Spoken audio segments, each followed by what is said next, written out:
Hi everybody, welcome back to Critical Mass. WandaVision hit Friday. This is episode 4. And, well, it was completely different from all the other episodes in a way, yet it kind of ties everything together now. The mystery isn't quite as big a mystery, and we'll let you know what we mean right after this.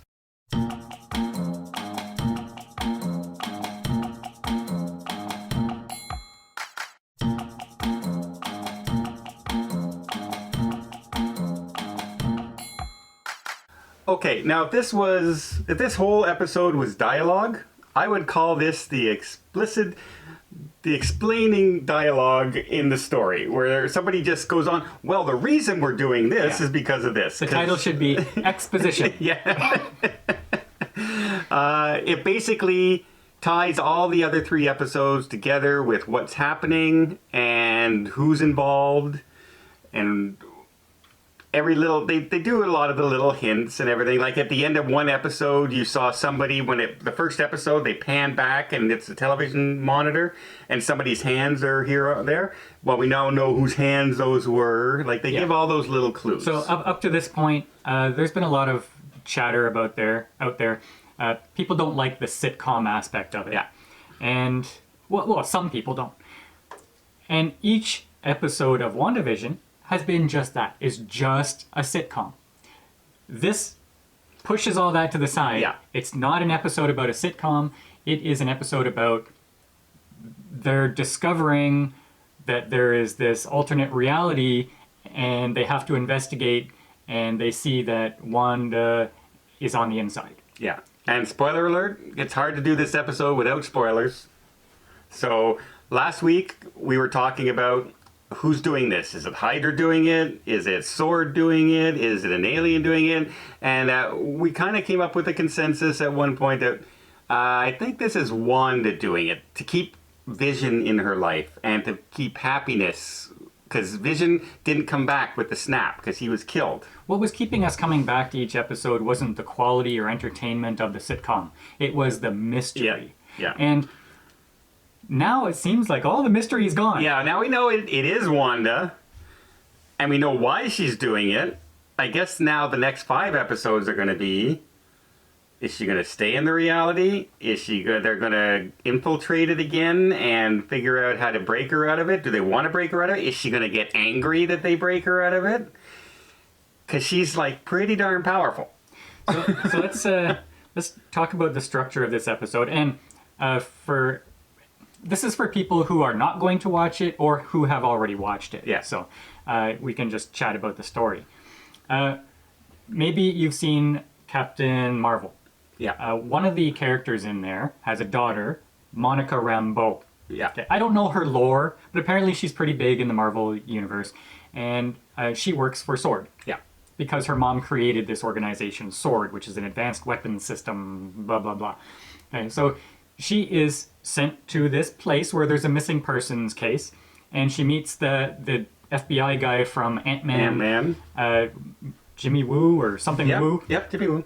And I like him. Yeah. And she walks into this town that supposedly doesn't exist and disappears. And well, she actually gets dragged into the town. Yeah, she touches a force fieldy thing and gets sucked in. And that's where, at the end of the last episode, when Rambeau, who we now know it is, gets spit out of a portal, you have all these jeeps and tents and everything, this big encampment coming to her as she's spit out of the portal. Well, we know that once she's sucked into the portal, now the FBI and everybody and Sword are going and setting up an encampment to investigate this force field around this town. Okay. That's the whole thing of the show. This whole episode. And it's a lot of callbacks to the other Avengers and the different characters. Kat Denning, who is from Marvel, Thor movies, sidekick of, what's her name? Natalie Portman's character. Which character is that? The astrophysicist? Yeah, girl. His girlfriend in the first. Okay. The new Thor coming out. Tell you what, let's talk about the addition of the new characters. Okay. Okay. Astrophysicist girl. Yep. Has the weird voice. Yeah. Okay. Annoying. It's Kat Denning. People love Kat Denning. Yeah, but you know what? She has the ability or the potential to be quirky and comedic, but I found her arrogant and grating. I didn't want to watch her anymore. Jimmy Woo, if that's his name, he has this way of speaking and this personality that is funny and endearing. This Denning person, get away from me. Actually, she's good at what she does. She might not have been given a whole lot in this because she also was dealing with people who were very firm in dealing with her and bossing her around, and that was kind of her comeback snarky to them. Where Jimmy Woo's character, even in Ant-Man, is simple. I'm that I'm an FBI agent, but I'm a nice guy. I'm a guy you're going to hang out with. I'm going to make jokes. He's not a typical FBI agent.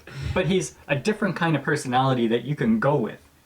Well, yeah, but, to each their own. She's not the turning point of the show. But she looks like she's going to be integral. Yeah, well, that's 3 characters now that were represented from other, like, Avengers movies. And you got the new head of S.W.O.R.D. Yeah. Okay. So this is what I'm thinking.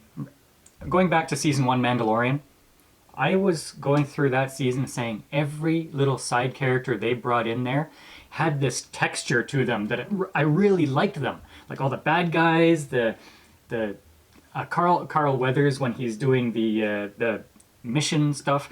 Okay, everybody was great. And then season 2 came along, and it felt like everybody is just reading lines that were cobbled together by somebody who doesn't know how to write. And by the way, we're in the minority in thinking that. We freely admit that. Maybe. But I'm watching on the side Boston Legal, okay? And the characters in that show, or The Blacklist, or anything you're watching on primetime television, they have more texture when they're saying their dialogue than anybody in this show. Like, I thought it sounded like they were reading a script. And I would say, anybody could do your job. Why are you on this show? This is a Marvel show. Why are you here? They're all the same. Okay, that was my rant. Go back to the DC series. They're all the same too. It's terrible. Well, it's not a movie. They don't have the movie directing and the movie acting and the time to stretch out dialogue. It's meant to be quick, to the point. Here we go. This is the show, and that's what half-hour episodes are, and that's what this is. It was 35 minutes. This episode, like, very short. They're not long at all. Now the big question is, did you enjoy the episode? I thought it was interesting finding out all the ties of, like, the little mysteries that we saw in the first 3 episodes, how they're explained. I did not like how now there's no mystery, because now it's like they're stopping and they're starting a new thing, because everything that kept us coming back for episode 2 and episode 3, the mystery is gone. It's all explained now. And now what do we have to look forward to? The new mystery is, what's next? Yeah. The episode 5's the middle episode, halfway through the season. It sounds like they're going to keep on going through the timeline for television history, because they went from a little clip of episode 3 where they're in the 60s to a very 70s punk rocky... Yeah, they've done 50s, 60s, 70s. Jimi Hendrix thing. So it looks like they're going into the 70s, later 70s. I think 80s next. Well, if that were the 70s. case, then you'd probably hear breakdancing music or something, but it sounded very late 70s. Well, the 70s was the colorization that they just did. That was the Brady Bunch house and everything in episode 3.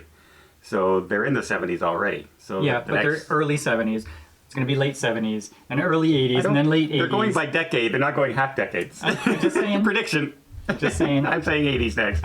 If at all. It might all be, how do we get in and get into Wanda? Are they going to call in Avengers now to try and help?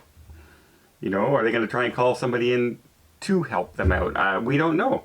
So that's kind of where I'm now to the point of not so much what's going to happen, what's happening. It's to what are they going to do next to keep me interested for episode 5. So I enjoyed this episode. I like the callbacks to the different characters and everything, the different people. I like seeing the hints and explanations, like the beekeeper that popped out of the sewer. Why was he a beekeeper? Well, it's just her transforming a person from a hazmat suit into a beekeeper suit to fit the atmosphere of the town that they're in at the time. right? And so it's neat. I did like that stuff. Very curious to see what happens next episode. This was kind of like, you know, those episodes where you're going along in a series and then you have this one episode that's kind of like a flashback episode that, I don't know, it's like they threw it in there to, hey, we don't have any new story to write, so remember the good old days?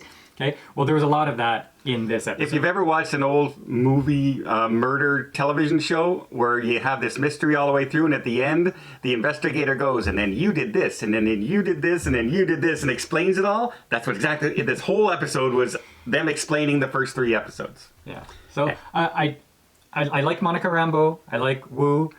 You hate Kat Denning. But every other side character, they're just a waste of time. And I don't know, the Sword... The new guy from Sword, I don't mind him. It just felt like he was reading a script.